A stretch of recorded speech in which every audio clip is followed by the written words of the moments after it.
you will not survive in this business if you think you know it all and you're rigid in your ways.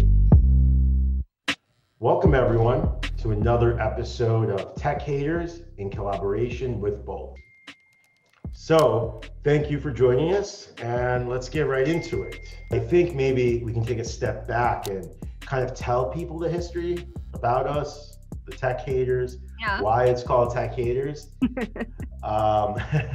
And I think we'll kind of, unpack it a little bit.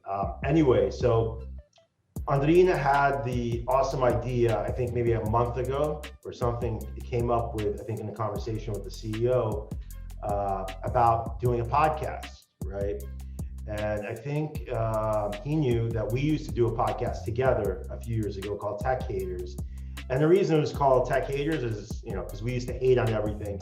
My whole life, people would tell me, oh, you're a hater, you hate on things. And I'm like, yeah, I'll hate on like some things here and there, but it was all in good spirits. And it was always kind of, to push things to be better, right? That was my intention. I agree. And also, if I'm giving it hate, I'm really giving it attention and I'm really giving it love, right? To be something more, right? Something really cool where it's like, Bolt is giving us the ability to do this again, right? Let's be quite honest.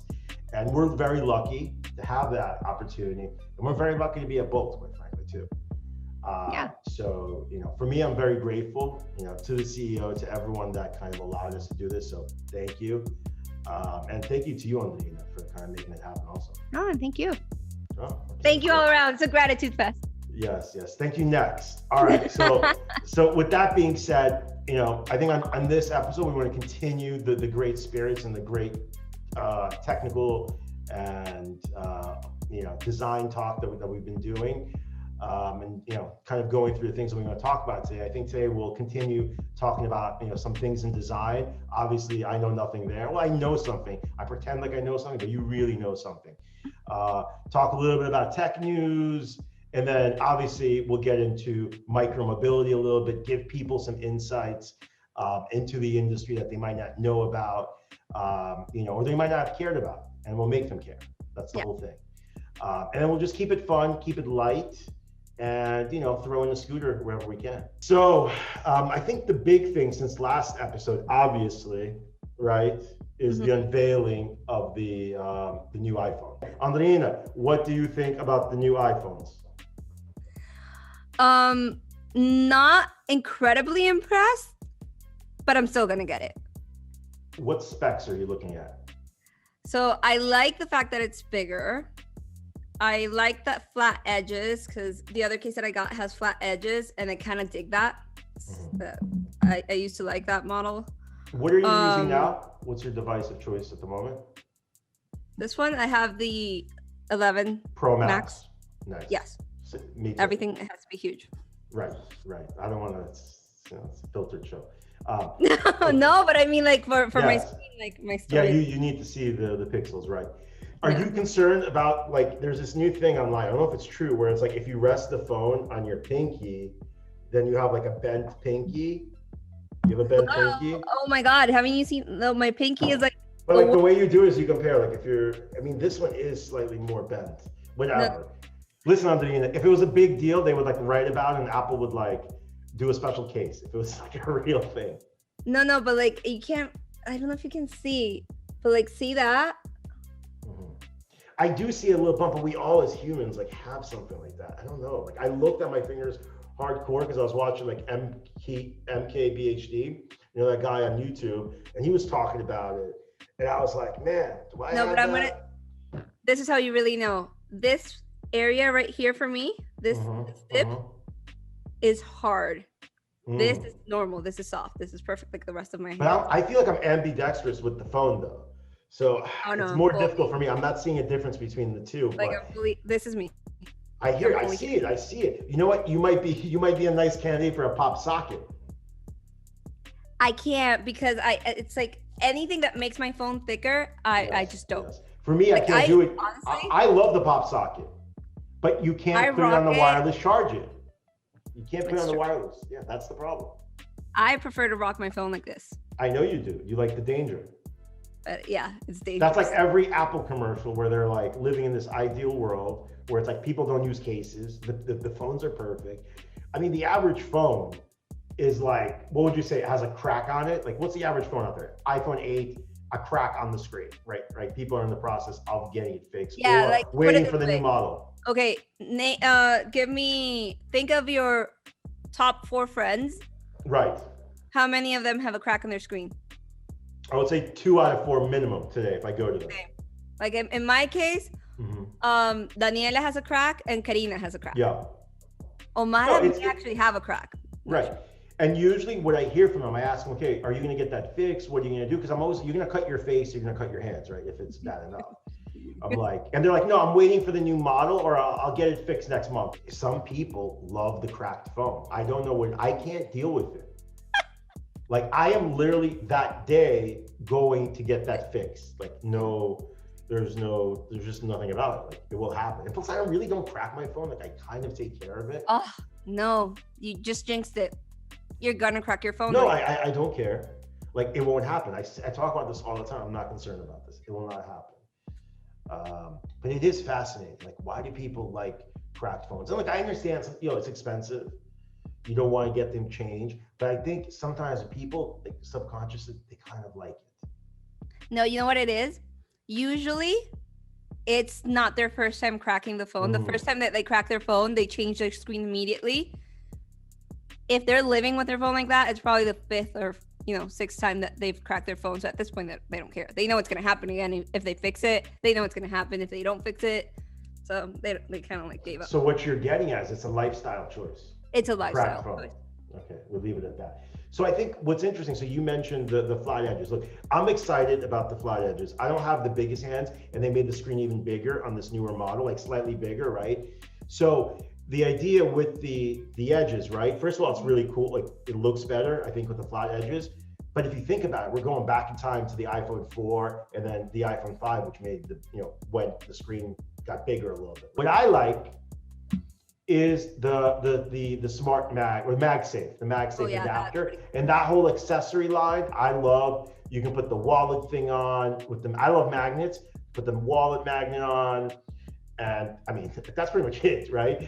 And I just think that's cool because this way, like, okay, I can take the wallet thing off, then put it on the wireless charger. Now all of that works because I've always wanted that wallet thing, but it never works with the wireless charger. So that solved it for me, and I'm really happy about that. But I mean, look, in the grand scheme of things, nothing really like to really report on. It's like doesn't look that much different, right? Screen size is for the most part the same. The notch is the same. I mean, they're doing minimal incremental changes. And I do think it's interesting that they are doing raw photos and the higher quality video because it's just such a thing of people creating content and constantly using their phone to record things that taking that into consideration. Like, I mean, they did their whole shot with iPhone campaign, which they still do. I mean, at this point, it's. Let me turn off my Slack. I mean, at this point, it's just the iPhone. The iPhone is the #1 camera in the world, has been for lots of years. So I mean, they have their own raw format. They're gonna, it's just. I think there's a much bigger jump in both the zoom and I think the size of the camera sensor from the Pro Max to even the regular Max. From the Pro. To 12 Pro to the 12 Pro Max, there's a really big jump in the camera, just like there is on this current one, right? It's just better. So my advice to people would be like, listen, the iPhone 12 isn't what probably most people should get, but if you really want the high performance camera, go to the 12 Pro Max, right? Which we're gonna do anyway. So we're gonna get it. We're gonna love that whole unboxing thing. It's gonna be awesome. That's the thing. So yeah, iPhone event was okay, nothing special. I guess we'll wait until we get these things and then we can really hate on them. Look, the conference was fine. It was a little boring, seemed shorter than normal. I was expecting the AirTags, There was rumors about the bigger headphones. Yeah, the headphones I need. I like the AirPods Pro. The sound is awesome. I don't love like super in-ear headphones. I prefer the fit of the regular AirPods, but not the sound. But yeah, I need something for like all day. Like these are cool, but these are not like Bluetooth, anything that's not Bluetooth right now, I'm just like not using. Yeah. That's just a lifestyle choice. Steel cables. Yeah. And so yeah. So Andreina, but I know something was exciting in your area of expertise in this Adobe Max creative conference. Yeah. So it started yesterday, October 20th. And I mean, it's pretty cool because this is usually like a very anticipated conference for anybody in the creative industry, and it's usually paid. It's like, West Coast, This year, because of COVID and then the whole digital move, I guess, they went 100% free and completely digital. So it's just been interesting to see all the new things that are coming up, and in terms of like, for XD, the updates are great, which is where we design, apps and websites. Illustrator has great changes, great updates, same Photoshop, like across the board, just like great things. And they're all like really, really good for the iPad. So I got the iPad Pro not too long ago, and clearly like Adobe made some sort of pact with Apple, because the entire first day was mostly about all these updates and how well they work with the iPad and the Apple Pencil. And like at this point, I'm just telling Bianca, you need to get an iPad. Like, you need it. I'm pretty psyched to try all these new things. And was there like any update to like Photoshop itself? Yeah. What's new there? So the biggest, or not the biggest, but there's two things that they've highlighted a lot. One of them is kind of cool. So with photography, especially like if you take a picture of a house, imagine you're a real estate agent and you're a photographer for a real estate company.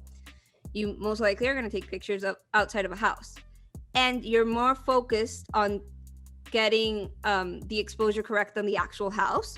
And sometimes the sky turns out completely white because like at that point you're ignoring that. So they have a thing that automatically like can change the sky, and you can select your sky, or you can like, they have a bunch in stock. And then the cool thing is that it adapts. So if I put it in sunset, it adapts the lights. It already creates the layers, and it adapts the lights of the house to match whatever sky you put on. Let me ask you, like, so when I when I started with Photoshop, right, it was for photos in a photo class that I took at the University of Miami. And that semester, it was the first time that they went 100% digital on the cameras. So you can imagine how like whatever version of Photoshop that was in 2006, that's what that was. It was really good. The cameras were not that good. I think it was like a six megapixel Nikon D50 or something like that I was using. And so that was my exposure to Photoshop. So fast forward to today, what are you using Photoshop for? Because you have, there's a lot of different programs. You mentioned XD. I know, obviously we use Sketch for a long time. What are you using Photoshop for? So Photoshop, there's a lot of, so for example, if we go back to the first episode where we were discussing app clips, that we had that picture of the scooters, I need Photoshop in order to like take out the stickers in the front that have the QR code. Big black sticker on top of a yellow scooter, I need to take that out. Okay. So it becomes like you're going to like photo editing stuff, right? Yeah, 100%. Image editing, maybe the lighting is not correct. That you could also use Lightroom for that. But if I'm already doing like some sort of like edit in the actual image, maybe there's like a piece of trash on the floor that I just like visually don't like, I'll take it out. If a color is too strong and it's overpowering with the palette that I want, or the feeling that then like I'll tweak that, and little things like that. But let me ask you this, but there was a period of time, I remember when I got in this business, like there was no Sketch, right? There was no XD. Everyone was doing like, whether it's website or apps, it was like PSD, and then you would take it to HTML, or you would convert it to storyboards or whatever it was, to make it work on the iPhone. Are people still using kind of Photoshop for that these days, or is that kind of done? Figma, XD, Sketch, like those kind of took over. So honestly, I haven't seen anyone still designing. I think if they're still designing on Photoshop, like for web stuff, I mean, I'm sure like they have their ways and everybody's. They probably just don't know, right? I mean, when you get so used to a program, it's really hard to transition to a new one, just because it's like, you work so much quicker in one that you just want to get it done. Yeah. But like once you dive into, like for me, for example, the transition from Sketch to XD. Yeah. So for the longest time, like I learned Sketch under your wing, let's say that, and when we worked together before, which was a completely new program for me. But the main things about design programs were there, so I kind of got the hang of it really quick. Yeah. So I worked really fast there. Yeah. And then XD started coming up with all of these cool things, such as like collab work, prototyping, all of these amazing. Which Sketch struggled with that prototyping stuff. It was not good. It was never fully there. Yeah. So like it took me like a while to actually like make the transition to go to XD, but now like I'm fully committed. Right now, like I'm like. Yeah. Plus, you're feeling. Let's be honest. You're feeling Adobe at the moment. Oh yeah, I'm super. Okay, and listen, and that's why I was like trying to like. I remember when you kind of like, probably for 3 weeks, I was looking at your screen when we were doing like our little collab thing. You had XD open. I couldn't tell the difference. I thought it was Sketch. They look identical, right? And the type of work you were doing, app screens, they looked the same. So I didn't know until like 2 weeks later. You're like, hey, I think we should move over to this. I'm like, okay, awesome, right? And everyone's down with it because it just makes sense, right? So I mean, what's next for Sketch? I don't know. Like Sketch, look. So I found out about Sketch like a long time ago. I was interviewing a designer like 8 years ago, right? For like a little job that we're trying to get done, right? We're asking, okay, so you're gonna do PSD to this, like then you give it to the developer, cool. He's like, no one's using that anymore. He's like, we're using Sketch. It was this guy from Seattle, really cool guy. He had like a design agency. Was like, he's like, I'm not gonna do the work, but I got people, I'll just oversee it. I'm like, all right, cool. We're like, Sketch, okay, cool. He's like, yeah, you guys should try it, download it, the free trial, all of that. And that's kind of how I heard about it. And I think you heard about it from me. And I don't know, it definitely never reached the schools. It was definitely like a super, when it started, I think the company was like, it's Bohemian Coding. I think the company that makes it.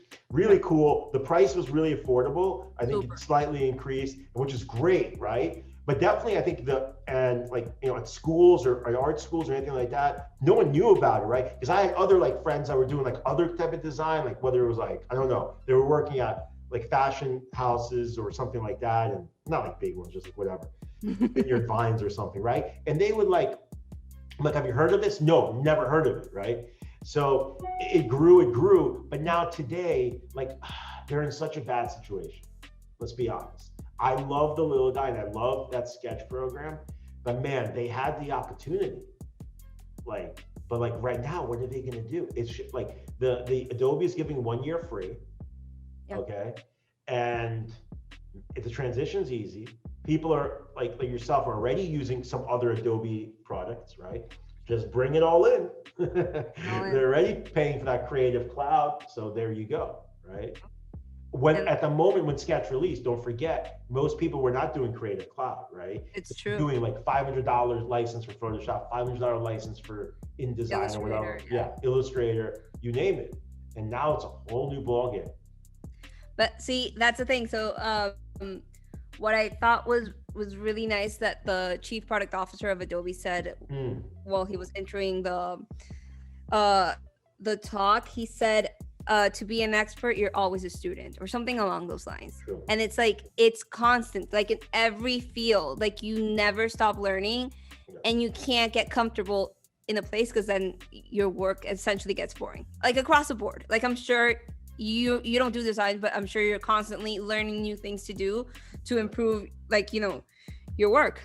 So no, absolutely. I think that's like, you have to be a constant student. Like I myself learn a new thing every day and I love it. I think you have to be flexible. You cannot be, especially you will not survive in this business if you think you know it all and you're rigid in your ways. Like you have to be able to learn from the people that you work for, the people that work below you, the people that work parallel to you. You just have to be learning. And like, I learned something from everyone. And I'm like, whether it's LinkedIn, you see all the new like people showing new products in this business, in the scooter business. I see new products, right? Yeah. I see new like product management tools. I see new Jira updates, new track updates, whatever it is, right? It's really interesting because it kind of helps your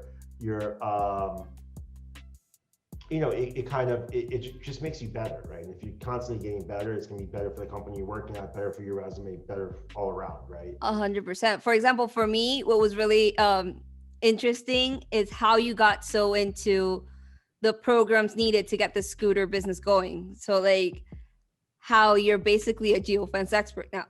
Oh yeah, so you wanted to go there. But that's the thing. So it's funny that you bring that up. I mean, one of the most misunderstood thing is this whole concept of geofencing, right? And it's a big one from a business perspective, from a compliance perspective, and from a customer, right, perspective. And those are kind of the three things that we operate in, right? So for us, when we operate in a city, we are actually not the ones that decide where the scooters can go or not, right? If it was up to us, if it was up to Lime, if it was up to Bird, they go everywhere. No limitations, right? No limitation on speed because people like a fast scooter, no limitations on where you can go, where you can park, nothing, right? But there's problems and we understand why. And so, but what happens is when we go into a market, right, we get a permit, they send us an email saying, okay, these are the places you can go. Normally, sometimes we know before we submit the permit or with the permit, but usually all of these deals and these permits are always subject to change, right? So anyways, they send us where people can ride and where they can't ride. So now we have this dilemma. The first dilemma is we have to figure out a way to communicate this to the customers, be like, and like, a lot of places we go, people are new to scooters. So they're new to these apps, they're new to the physical devices. We have to explain this to them. That's one. The second part is then, we ourselves have to actually implement these geofences. It's not that simple, right? Sometimes cities send good files that we can handle, especially when we began, there wasn't kind of like a framework for all this, right? In 2018, one city would send in one format, another would send another format. Sometimes we have lots of points, sometimes have not a lot of points. And I gotta be careful what I say next because I don't want to give away like our secret sauce of how we do everything, right? But it is work. Oh, so like me asking for you to screen share a little snippet. No, we can't do it. They would kill me. Are you kidding me?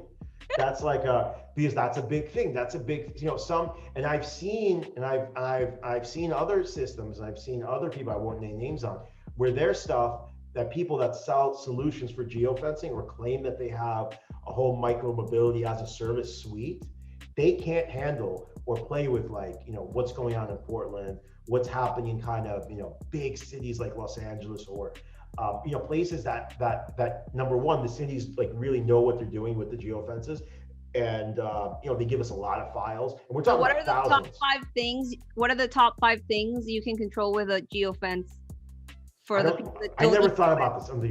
You made up this question. Okay. I did. Anyway, all right. Put you on the spot like you put me. Right. Okay, so number one is the speed of the device. Okay.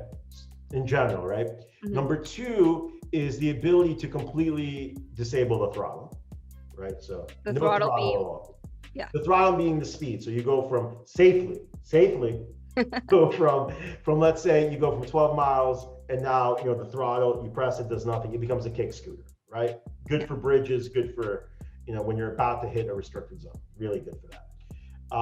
Then you can obviously send a message to a rider when they enter that area, being like, okay, you're in a restricted area. Then you can also not allow people to park there, right? And then yes, right. They can't end their ride there, right? And sometimes you can let them end their ride there with a fine, right? If they choose to fine there, but we give them the opportunity to go park somewhere else. If they go on the map, you're in the red zone, hey, get out of the red zone. But if you want to, if they still park there. Now, there's other places where the city tells us, look, or sometimes private business will do, no matter what, they can't end their ride there. So what do we have to do? We have to make it so that they can't end their ride there. We tell them go across the street or wherever else it's good. And then finally, one thing that we love and we encourage and we try to do this as much as possible is we have rewards, right? So if you park in this zone, you're gonna get both bucks towards your next ride. So essentially ride credits. Yes, you get ride credits towards your next ride. You park here. This is like, and that we love, and that we would do in as many places as we can. And we have do, a little treasure chest, and we have a treasure chest. Treasure chest is really hot. Thank you, Andreina. It was a nice design. Looks great. And listen, I want to put treasure chests everywhere, and we encourage it, especially like in front of like some good businesses or wherever you want that traffic. Yeah. But those are 5 things you could do with GeoFences. Nice. Well, you said more than 5, so I don't know how many I said. Extra credit. Awesome. You get extra credit. Yeah. So GeoFences are really important, and yeah, it's like that's how you control these devices, right? And that's how you kind of define your area, whether it's Miami or whether it's whatever, Cleveland, Ohio. So and that way you stay compliant with the city, as fast as they allow scooters yes. to go. And we pride ourselves on that compliance part. Like the response is very quick. If we get anything from the city, it's going through many channels and we're taking action, no matter what, right? Because that's like, we pride ourselves on that for our partners, for ourselves, just and even for the sake of the program and the other operators. They just got to be good with the cities, because we got to make these programs as easy on them as possible. Because most of the time it's like a new thing for them and not a new thing for us, right? So that's always the thing. Like, you kind of have to help them. And that's always kind of like I think the approach we take and should take, and everyone should take, like, frankly. And that's the GeoFence. So we got that in. That's like a corporate. Is that a corporate segment, or is that like a normal segment? It's like, I mean, it applies to all micromobility companies. Yes. Hit into both. Yes, absolutely. And so listen, going back, I want to take a step back. Can we do that? Yeah, sure. Okay. I'm very curious about this. So I interviewed devs, right? Like, with some other people and sometimes myself. And one of the things we ask about is the tech stack, right? So I'm interested from a designer's perspective, like what tools are you using today? Like, what's on your computer now kind of running in the background? Like, what are you using? What do I use? Yeah. On the daily? Just go through your stuff. XD, Illustrator, Photoshop, Keynote. Obviously, Zoom is always on. I always have. Then let's see what else. Slack. Let's see what else I have here open. I have my font book open. Fonts are big for me, so I'm always like either adding to my library or making sure that whatever file I send is there. Obviously, Safari is always on, and then just communication platforms. Telegram, WhatsApp, you name it. And Spotify for running music. So you got a lot of stuff. All right, cool. So that's what a person that wants to get into UI, UX, those are the things they should have running. I mean, for sure, you need to have your whatever. I'm an Adobe fan, so for me, it's XD. And as of last week, you were an Adobe fan, right? No, I've always been an Adobe fan. I just not for UI. For UI, I used Sketch. But like, I still have Sketch there. I still open it every now and again. But I'm into XD now. It's my new thing. Cool. Like it. Print that. It's good. What are you? What's your tech? Here's the thing. Is everything browser related for you? No, I got some stuff. I gotta be careful what I say, because it's like, no, it's not. I have like some like IntelliJ, obviously Slack. It's just like a tool for like software development and like database. Obviously Jira is always there. I mean, if I look in my let me see what I have running here. So I got some of our kind of internal admin panels and GPS systems running. Got Google Suite, the full all of that. I got some ad stuff. Got some Confluence. Now we're on this Atlassian thing now, right? We're on U-Track now. The whole company's over on Atlassian, right? I mean, everyone loves it. Meanwhile, yeah, Jira. I love U-Track still. I mean, without it. I know it was always your thing. I was in the sauna girl. For me, that unicorn was epic. But yeah, because I left Jira at a time when Jira sucked. 5 years, sucked, and U-Track was much better, But then UTrack did not improve its product for 5 years, and Jira did, right? They became bigger. I don't know if they got more funding, whatever. It got better. And yet today, money. Because of the level of integrations, just because of also like you can kind of, what's nice is that on UTrack, we couldn't use it as a whole company. It was way too technical, right? It was fine for myself, the developers. It was cool, maybe a couple of other people, right? But now today we got everyone from ops, customer service, sales, everyone's on there and they love it and it's easy. And because of that, like, I think it's really good. For me personally, I had my own like things with UTrack that I loved. And it was just a little bit more customizable. I hate the permission management. I hate kind of some of the way Jira does workflows and all of that. Yeah. And how they do like their, like, you know, just it's annoying. It's like too much work to do one thing. Like little things like when you clone, like in order, let's say I wanted to clone something and move it to a different project, right? I would have to do like 2 big steps on Jira as opposed to 1 on UTrack. Right? And then Jira, in order for me to make it 1 step, well, I have to buy a plugin for like $1 for up to 10 users and then 0.02 cent or 30 cents for 10 plus users. So, you know, that I don't love, right? And UTrack was much cheaper, but whatever. I mean, I guess we're with everyone. So I got that. I got Microsoft Word that I paid for just because like I hate, like sometimes I just need a desktop client and then I have Apple Mail. I cannot use Gmail. I have to use the Apple Mail. I can't use Apple Mail. The only thing that sucks is Apple Mail has horrible signature. Oh, the worst. I found a hack for that and I'll fix it for you. I have a thing. I don't think you can fix it. I don't think you can. I can't. Okay, on the next episode, if you can fix it, I will give you a pack of Skittles. Or what do you like? Skittles from Voldemort? Yeah, well, that's another episode in itself. That's gonna be like a retro, a both retro episode where we go back in time and we talk about some stuff. But all right, if you fix that for me, I'll be very grateful. And what candy is it that you want as a reward? I do like Skittles. I prefer gummies, like sour. Okay, or I'll take. You probably have a $20 item in your Amazon cart now. I always have. Okay, so you can pick a $20 item. Now, if you can't fix it, okay, then you got to get me something that's around $20 in my Amazon cart right now. Okay, deal.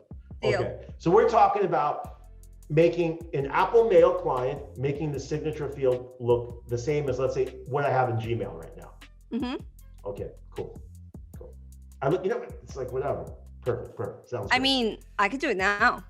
No, I don't want to. Let's drag it on and we'll do it at a time. But Alina, you're on this new kick, I noticed, the last 3, 4, 5 days. Okay? What new kick? It's called the reality check.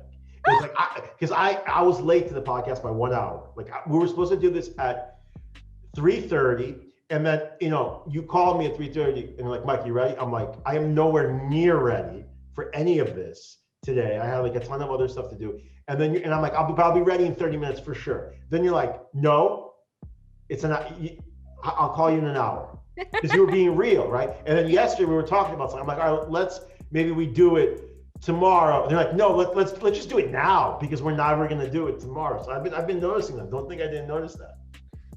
Time is of the essence. No, you're also being real. You're like, okay, it's not gonna happen in 2 weeks. It's like, but I'm with you there. Like I'm at the point where I'm also like, all right, let's be like really real with this instead of like just trying to please everyone. But like, let's just be like, okay, what does it really look like to go from beginning to an end of like a thing that we're trying to accomplish, right? Whether it's like a new web page, a new feature. I think that is something that like all of us like in this business have to kind of come to grips with, right? Yeah. And figure out how do we deal with this and how do we communicate this to people, like in my position, like, so I'm like the director of product here, right? So it's my job is to make sure is to prioritize things and manage the roadmap, right? What are the features that we're building, why, and how are they performing, and what cool new things can we do, right? And putting that all together and kind of doing it. But one of the things is always like, okay, right? People across the company and us internally, we always want more, and we always want new stuff, and we always want to do things. So we have to figure out how much of the old do we want to do, how much of the new we want to do. So it's always having the right balance of cool new stuff, but still fixing old things that we know we need to fix. Yeah. But then the number one question is always like, how long is this going to take? And then I have to sit there and like, we have these like sprint estimation things where we have to estimate, right? And yeah, it's like I myself am definitely changing the way I'm looking at it, because like a year ago, I was always really aggressive and saying like, let's just do it. Like whatever it takes, let's get it done, right? Mm-hmm. And like, I still feel that today, like I just want to do it. Like I'm like, whatever the challenge is, like, let's do it by this date, no matter what. We'll stay up no matter what, right? But then it's like, as a business, if you have 5 of these type of things that you're trying to do simultaneously, I don't know if that's the best approach, right? So at that point, you have to go, okay, like, let's be realistic. What is the bandwidth of the team? But at the same time, let's pick a couple, or at least one, ideally one, right? Okay. And let's still be kind of that, the hacker mindset of like, let's just do whatever it takes to get that one thing done, right? Meanwhile, we have these other things. I mean, I guess also mostly to test it, because like sometimes you might think an idea is great and then you put it out there and like exactly.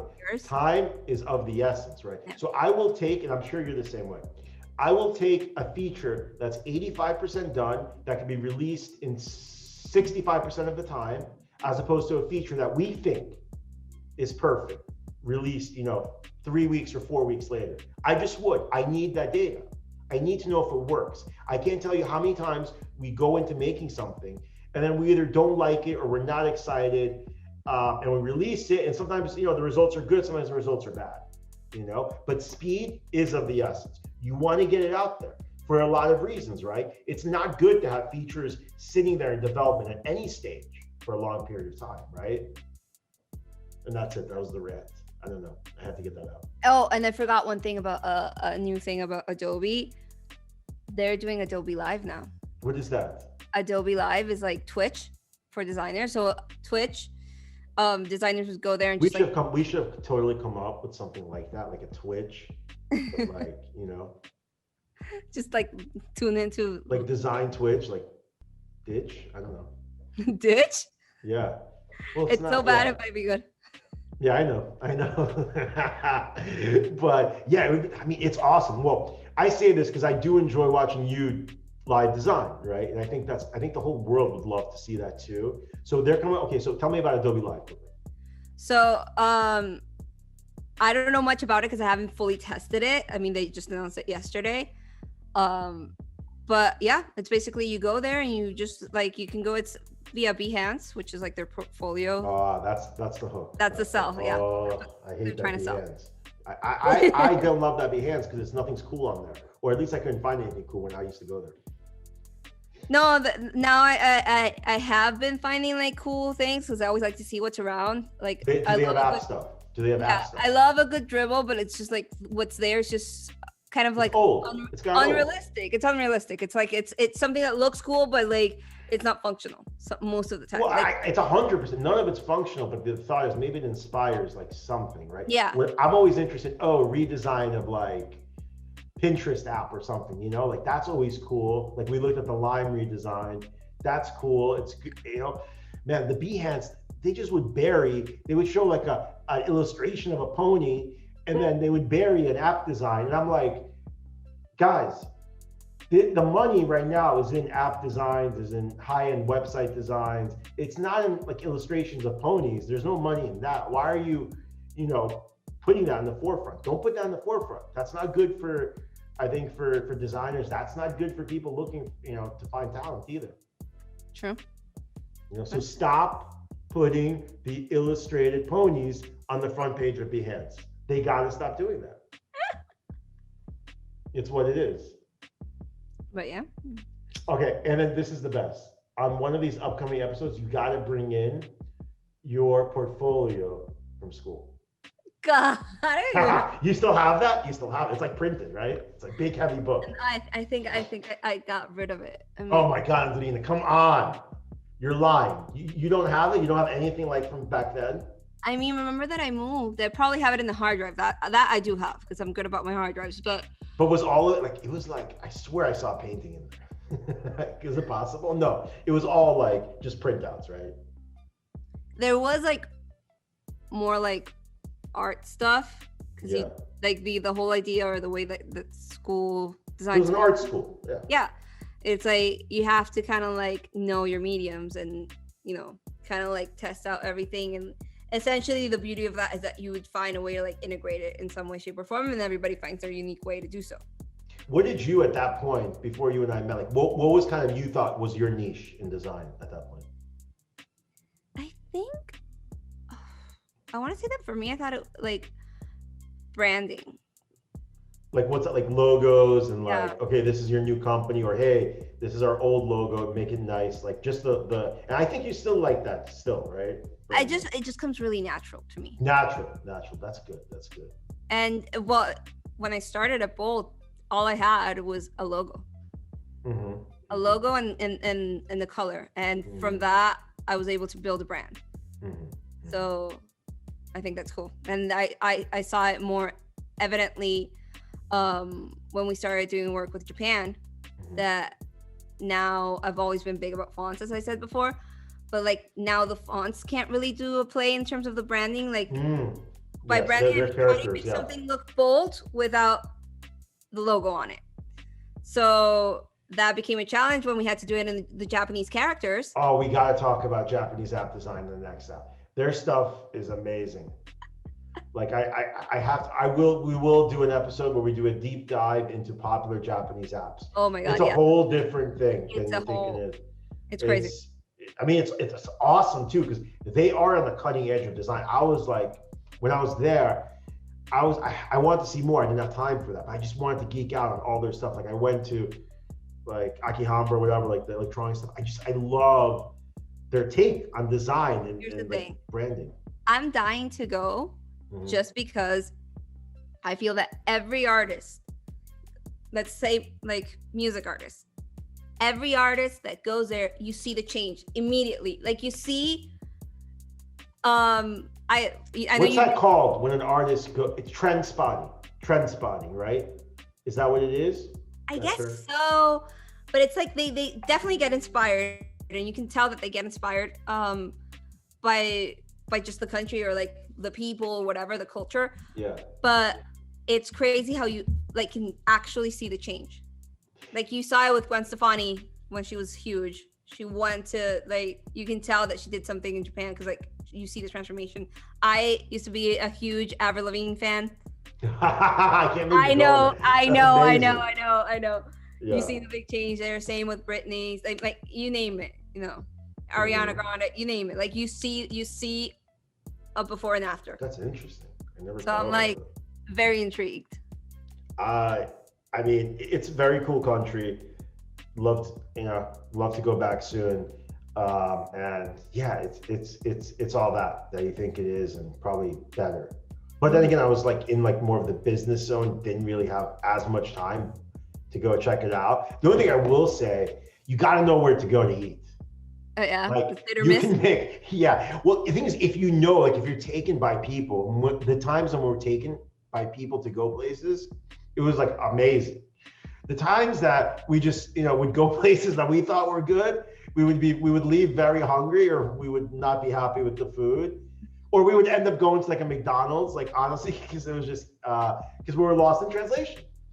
Is it like 7-Eleven huge there or something? 7-Eleven is huge, yeah. And then what's interesting? This is what I thought. Like Google Maps was not good there at all. Apple Maps was dominating. We would use Apple Maps. Look at that. Yeah, look at that. Apple Maps was huge. Uber is a whole different thing there. I loved it though. It was awesome. It was way more expensive. They only have like one class and stuff, but it's just, and the cars are like all the same, but like it's really good. Like, I mean, whatever. It works. If it works, it works. Yeah, it works, and it was just really good. I mean, is this your song? I was really bad about concerts, but I went to. You went to see her? Yeah, she went to Caracas. What is she doing now? I have no idea. I haven't heard from her in a while. Me neither. I have no idea what she's up to, but I used to love that woman. Yeah. No, I mean, let's see, her last album was 2019, Head Above Water. You listened to that album? I don't think so. Okay. Well, there we go. 2019. Okay. That was last year. Look at you. You've grown up. What is that? You're into it. Look at you. It's I just added the whole library. It's fine. That's it. So anyway, what is it? Today's the 21st. We are very close to Halloween. We'll probably have another episode before that. Yeah. I think we've covered a lot. Anything we're missing? I know something. Yeah. I don't know if we should get into it now. What? New scooters. Ooh, but that's hot. That is hot. That's like its own thing. It's its own show. Yeah. I mean, all right, let's just give them something. Gotta give something, and then we have to do a proper reveal. Yeah, we have to do we need the proper reveal. When I have it here, but even then, that might be not the finished version, right? So it's not gonna look as hot. I mean, all right, we'll see. Maybe we do photos, maybe we do something, but we'll talk about more. All right, give me one thing you like about the new devices coming. What do you like? Lighter. That one, just one, Andreina. Okay.